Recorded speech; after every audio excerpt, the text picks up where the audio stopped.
Hello, sweet friend. My name is Micah, and in this video, I would like to share with you a new notebook. New to me, but I think this is also new to the market.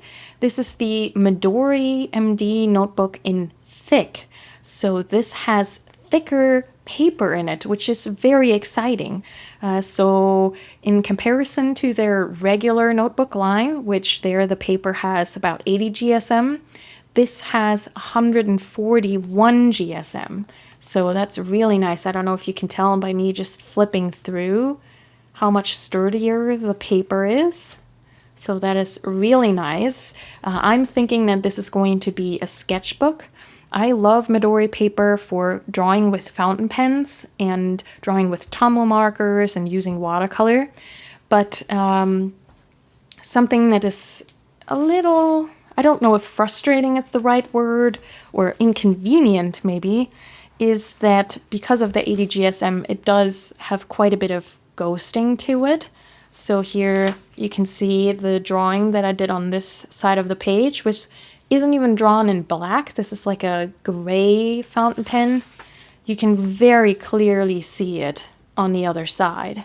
And so if I was to draw on this side here, that might, you know, kind of get in the way a little bit with the design, especially because I feel like the Midori aesthetic is always so minimal and clean, and I feel like if I have that kind of ghosting, sometimes it takes away a little bit from that aesthetic. But that's maybe, you know, definitely something that is not necessarily a deal breaker for everyone. You can even tell the watercolor swatches and the Tombow swatches, you can very clearly see even what colors I used in some instances. Here I did some pencil sketches, and even those show through. So yeah, that is something that I'm hoping will be very much diminished in this notebook. But let's see and compare, first of all, sort of the outside and the way it's constructed with their regular line. So as you can tell, very, very similar. The regular notebook here has a little bit of, I don't know if you would call that gauze or cloth, covering the spine, whereas this thick notebook, they opted to go with a open codex spining, which is really nice because it means that the notebook lays flat. Really nice, although obviously this notebook also lays flat. So that's great for both of those. We do not have a bookmark on the thick notebook, so that's a difference. And then both have these cardstock covers, and I would say they're definitely very, very similar in thickness. I do think this one is a little softer. It's just a slightly more coated paper, I think. I already got paint on mine. I'm actually thinking of maybe drawing or painting on the cover here. So that is that. And then if you can tell, I think they're similar in thickness. Even though, and here, I mean, some of these pages obviously already fluffed up, but I do think they're very similar in thickness. The normal or regular notebook series has 88 sheets or 176 pages, and the thick notebook has 48 sheets or 96 pages. So you're almost getting double the pages in the regular notebook. And then price-wise, this is comparing prices on jetpens.com, where I typically buy my notebooks. The regular or normal notebook costs $15 in the A5, and then the thick costs $23.50. So there's about a $8.50 difference, even though you get less pages. So that's sort of the upcharge, I guess, for the thicker paper. And so I'm really curious to just find out through filling some of these pages if that is worth it to me, because I could always get the regular one and just draw on one side of the paper and just skip drawing on the back, and that would still mean that you get a cheaper notebook, even if you don't use the back. So that's gonna be interesting to see. And then also I have a slight feeling that not only is the paper thicker, but I think it is slightly more coated. Like it feels just a smidge softer, maybe. Slicker in a way, texture-wise. So that's going to be interesting if that does anything to how ink behaves, how watercolor behaves. I did do a tester page. I guess I should have shown that to you earlier, maybe. But as expected with all Midori papers, it did great with the fountain pen inks. There's no feathering whatsoever. The Tombow markers lay down really smoothly. The Crayola super tips look great. Then I tried some other pens that I had on hand and some watercolor here. And then even the Polychromos looks great, even though this is, again, quite smooth paper. I think they laid on really nicely there. And then, as you can see, there is ghosting. So 140 is not thick enough to not give you any ghosting, but it is a lot less. Here, let me show you. I would say that that's a lot less. I don't know if you agree. But yeah, is that enough less to warrant the price increase? I don't know. I'll have to just work with it and try that out to see about that. And then if you are curious, so this thick notebook only comes in the blank. So if you want to use like a sheet for guiding your writing, you can still see that through. So if you have like a grid page like that, that does still show through. I don't know if it shows up on camera. Oh yeah. So, and you could obviously print something out that is even darker than what I have here, but you know, you could do that, a writing guide, if blank isn't for you. So that's maybe another thing to note. If you're looking for like grid or lines, then you might want to stick with the normal notebooks. And then in terms of the Midori clear covers that they sell, I would venture to guess that this fits just simply because they have the notebooks have a similar thickness, and obviously A5 is A5.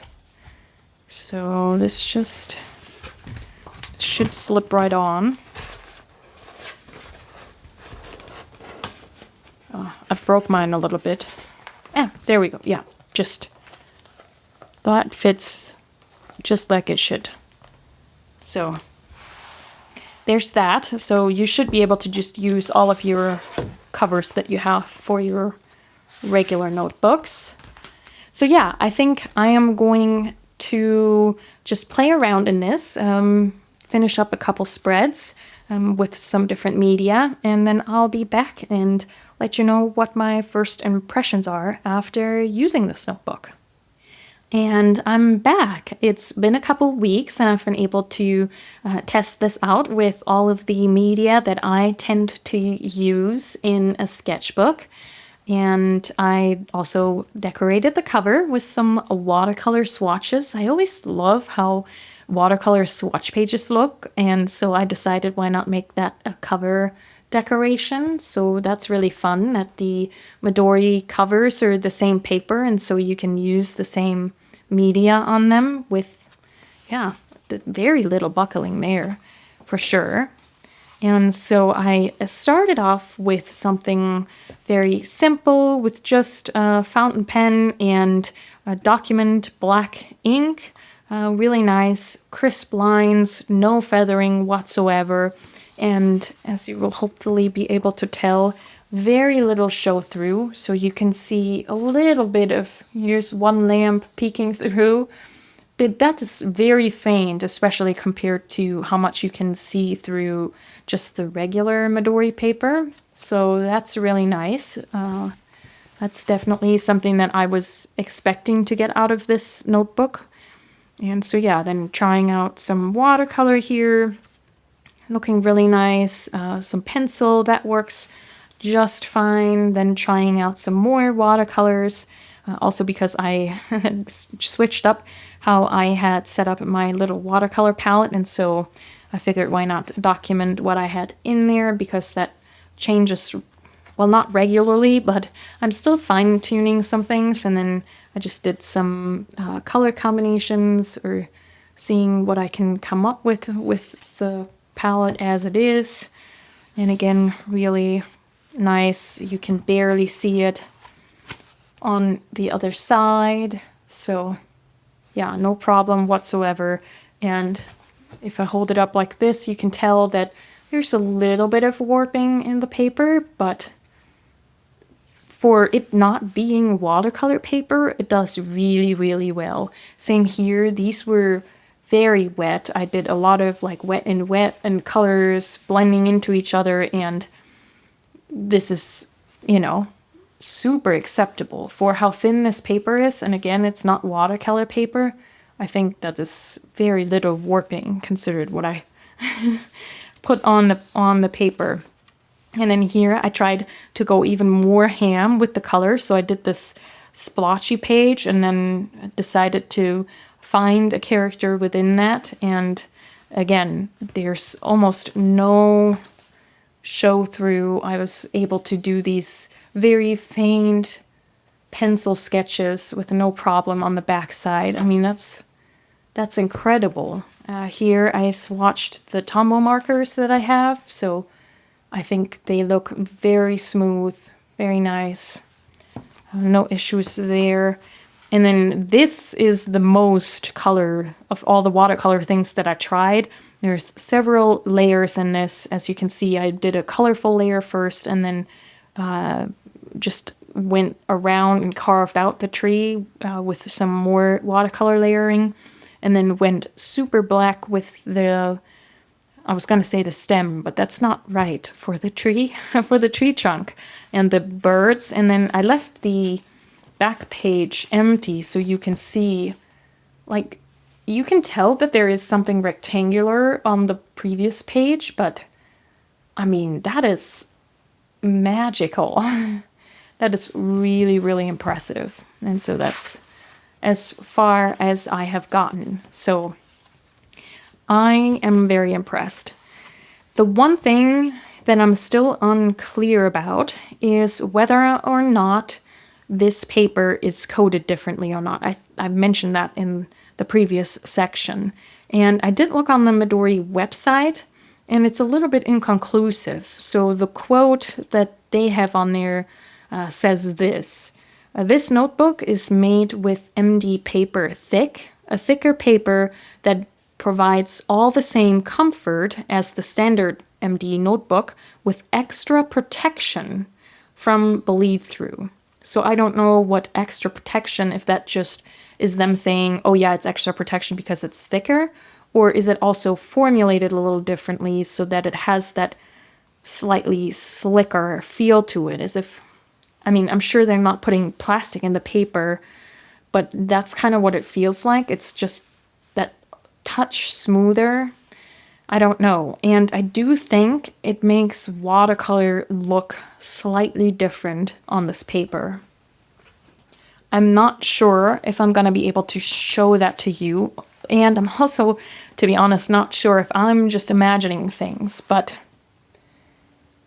it just looks a little bit more, I don't even know how I would say, like it forms these deeper valleys. It pools differently. It has just a different texture to it. Yeah, that's the only thing I can say. I don't know if that is helpful or if I'm correct about this. I did try to contact Midori, but they don't have a contact email address, and I tried to send them a DM on Instagram, but they don't allow private messages from random people. So yeah, I wasn't able to confirm that with Midori, whether or not they coded this differently. Overall, I think my bottom line is that this is really impressive. And for the price, it's a really good, solid sketchbook, especially if you love working with pen and ink and watercolor. I think personally for my usage, I think I might be just fine with the regular. Like I said, the thick is a little bit more expensive, and I might be okay with the show through on the regular one, considering that I get more pages for my money. But that is just a personal observation, and I might change my mind once I'm at the end. I might be so in love with the thickness of these that I'm gonna get another one. But overall, I can recommend this definitely. It's a really, really good sketchbook, and it probably makes a really nice journal too. So yeah, that's that. I hope you found this video helpful. If you have any further questions about this notebook, please let me know in the comments. I'd be happy to answer them or do a follow-up video with sort of like a Q&A style thing. Yeah. Thank you so much for sharing this time with me. Until next time, happy journaling.